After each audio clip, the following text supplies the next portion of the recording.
എല്ലാവർക്കും നമസ്കാരം. ഉദയംപേരൂർ വാർത്തകൾ എന്ന എൻ്റെ പുതിയ യൂട്യൂബ് ചാനലിലേക്ക് എല്ലാവരെയും സ്വാഗതം ചെയ്യാം. കാലിക പ്രസക്തിയുള്ള ഗ്രാമപഞ്ചായത്തിലെ ഉപകാരപ്പെട്ടിട്ടുള്ള പദ്ധതികളും അതുപോലെ തന്നെ ഈ നാട്ടിലെ പൊതുജനങ്ങൾക്ക് ഉപകരിക്കുന്ന തരത്തിലുള്ള വാർത്തകൾ അവതരിപ്പിക്കുക എന്ന ഒരു ലക്ഷ്യത്തോടു കൂടി തുടങ്ങിയ ഒരു ചെറിയ ചാനലാണ്. ഒരു ഗൗരവമുള്ള വാർത്ത നിങ്ങളുടെ മുന്നിലേക്ക് അവതരിപ്പിക്കുക എന്നതാണ് ഇന്നിൻ്റെ ഈ ചാനലിലെ ലക്ഷ്യം. നമ്മുടെ ഉദയംപേരൂർ ഗ്രാമപഞ്ചായത്തിൽ നീണ്ടു നിവർന്ന് കിടക്കുന്ന ഒരു പുഴയാണ് കോണോത്ത് പുഴ. അവിടെ തൃപ്പൂണിത്തുറ ഇരുമ്പന ജംഗ്ഷൻ മുതൽ ഇവിടെ പുത്തങ്കാവ് വരെ നീണ്ടു നിൽക്കുന്ന വിശാലമായ പുഴ ഉദയംപേരൂർ ഗ്രാമപഞ്ചായത്തിൻ്റെ ഹൃദയത്തിൻ്റെ നരമ്പുകൾ പോലെ ഒഴുകുമ്പോഴാണ് നമ്മുടെ നാടിൻ്റെ കിഴക്ക് ഭാഗത്ത് ശുദ്ധജലം ലഭ്യമാകുകയും ആ ലഭ്യത അനുസരിച്ച് നാടിൻ്റെ വികസന പദ്ധതികളിലും ശുദ്ധജല തടാകങ്ങൾ നീർത്തടങ്ങൾ സംരക്ഷിക്കുന്നതിനെല്ലാം വലിയ പങ്ക് വഹിക്കുന്നത് ഈ കോണോത്ത് പുഴയാണ്.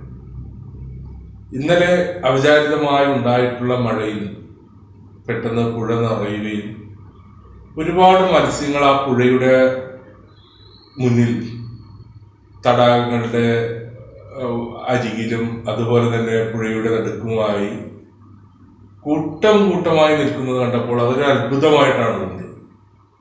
ഞാനടക്കമുള്ള ആളുകൾ പുഴയിൽ ആ മീനെ വെറുതെ കൈകൊണ്ട് പിടിക്കുകയും അതിനെ ഭക്ഷിക്കാൻ വേണ്ടി അതിനെ പാത്രത്തിലെല്ലാം പിടിച്ച് നിറയ്ക്കുകയൊക്കെ ചെയ്യുന്ന ഒരു സംഭവവികാസം ഉണ്ടായി. കഴിഞ്ഞ ദിവസം പുഴയുമായി ബന്ധപ്പെട്ട ഒരു വാർത്ത എറണാകുളം ജില്ലയിൽ നിറഞ്ഞു നിന്നത് ഏലൂരും അങ്ങനെ ഭാഗങ്ങളിലുമായി പുഴകളിലെ മത്സ്യങ്ങൾ ചത്തുപൊങ്ങുന്നു എന്നൊരു വാർത്ത വന്നിരുന്നു.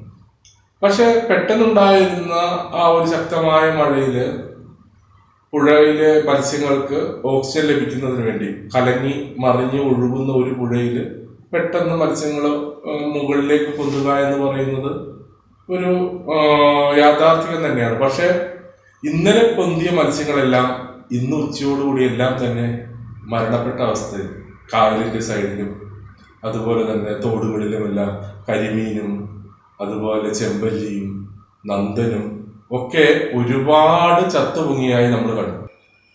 അപ്പോൾ ആ പുഴകളിലെല്ലാം മീനുകളെല്ലാം ചത്തുപൊങ്ങുകയും അത് കണ്ടതിൻ്റെ അടിസ്ഥാനത്തിൽ നമ്മുടെ ഉദയംപേരൂര് വാർത്ത എന്ന് പറയുന്ന പുതിയ ഈ ചാനലിൻ്റെ റിപ്പോർട്ടറും ഞാനും കൂടി അത് പോയി നേരിട്ട് കാണുകയും ചെയ്തപ്പോൾ ദൗർഭാഗ്യകരമെന്ന് പറയട്ടെ, കോണോത്ത് പുഴയിലെ ശുദ്ധജല മത്സ്യങ്ങളെല്ലാം ചത്തുപൊങ്ങി ഓരോ മണിക്കൂർ വെച്ച് കുന്നുകൂടി പെരുകയാണ്.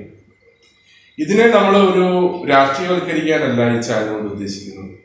എന്തുകൊണ്ടാണ് ഈ മത്സ്യങ്ങൾ ഇങ്ങനെ ചത്തുപൊങ്ങുന്നത്? അത് ഈ കോണോത്ത് പുഴയുമായി ബന്ധപ്പെട്ട് ഇതിന്റെ അതിർത്തിയിൽ എവിടെയെങ്കിലും വിഷമാലിന്യങ്ങൾ വന്നിട്ടുണ്ടോ, അതോ ഏലൂരടക്കമുള്ള സ്ഥലത്തുള്ള പുഴയുമായി ബന്ധപ്പെട്ട് ഈ പുഴയുടെ കണക്ടിവിറ്റി ഉണ്ടായിട്ട് അതിന്റെ ഭാഗമായി മത്സ്യങ്ങൾ ചത്തുപൊങ്ങിയാണോ എന്നുള്ള ഒരു ദുരൂഹത ഇവിടെ ആകെ പടർന്നിരിക്കുകയാണ്. അതുകൊണ്ട് പ്രിയ ഉദയംപേരൂർ നിവാസികളോട് പറയാനുള്ളത്, ചെറു മത്സ്യങ്ങൾ അതുപോലെ തന്നെ കരിമീൻ അതുപോലെ നന്ദൻ കൊഴുവ ഞണ്ട് അതുപോലെ ചെമ്മീനൊക്കെ മാർക്കറ്റിലൊക്കെ ഇപ്പൊ സുലഭമായി കൊണ്ടുവരികയാണ്. ഇത് ഭക്ഷ്യയോഗ്യമാണ് എന്ന് പഞ്ചായത്ത് അധികൃതരോ അല്ലെങ്കിൽ ഹെൽത്തോ അങ്ങനെ ആളുകൾ പറഞ്ഞിട്ട് നിങ്ങളത് ഭക്ഷിക്കുക എന്നതാണ് എനിക്ക് പറയാനുള്ളത്. കാരണം സുലഭമായി കിട്ടുന്ന മത്സ്യം പുഴകളിലെ തടാകങ്ങളിലേക്ക് അരികിൽ വന്ന് നമുക്ക് കൈകൊണ്ട് പിടിച്ചെടുക്കാൻ പറ്റുന്ന, നമ്മളൊക്കെ വലിയ കരിമീൻ വെള്ളത്തിയുടെയൊക്കെ വില അറിയാമല്ലോ.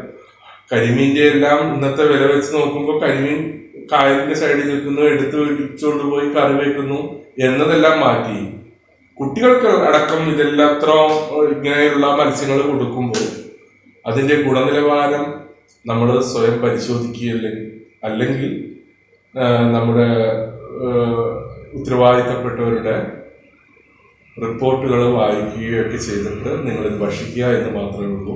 അപ്പൊ ഞാനിത് പറഞ്ഞു വരുന്നത്, കോണോത്ത് പുഴയുടെ തീരത്ത് വ്യാപകമായിട്ട് നിലയിൽ മത്സ്യങ്ങൾ ചത്തുപൊങ്ങുകയും അതുപോലെ തന്നെ പുഴയുടെ അരികിൽ ഇപ്പോഴും മരിക്കാതെ ശ്വാസം എടുക്കാൻ വേണ്ടി ഒരുപാട് മത്സ്യങ്ങൾ പുഴയുടെ തീരങ്ങളിലൊക്കെ ഉണ്ട്. ആളുകൾ അതിനെ പതക്കുന്നുണ്ട്, ചൂണ്ടയിടുന്നുണ്ട്, വലയിടുന്നുണ്ട്. അപ്പൊ ഇതെല്ലാം നിങ്ങൾ ഉപയോഗിക്കുന്നതിന് മുമ്പ് നമ്മുടെ ഹെൽത്തിന്റെയും അതുപോലെ തന്നെ ഉദയംപേരൂർ ഗ്രാമപഞ്ചായത്തിന്റെയും ശക്തമായിട്ടുള്ള ഇൻസ്ട്രക്ഷൻ ഇതിനകത്ത് ഉണ്ടെങ്കിൽ മാത്രം ഇത്തരം മത്സ്യങ്ങൾ നിങ്ങൾ മേടിച്ച് ഉപയോഗിക്കുക. നാളെ നമ്മുടെ തലമുറയ്ക്ക് ഒരു ആപത്തും വരാതെ നമ്മുടെ ഉദയംപേരൂർ നിവാസികളുടെ ബോധ്യത്തിലേക്ക് ഈ ഒരു വിഷയം എത്തിക്കണമെന്ന് ഉറച്ചൊരു തോന്നലുള്ളത് കൊണ്ടാണ് ഞാൻ ഈ ഒരു വാർത്ത ഇതിൽ ഉൾപ്പെടുത്തിയത്. എല്ലാവർക്കും നന്ദി. അടുത്ത ഒരു വിഷയവുമായി ഉദയംപേരൂർ വാർത്തയിൽ കാണുന്നതാണ്. നന്ദി, നമസ്കാരം.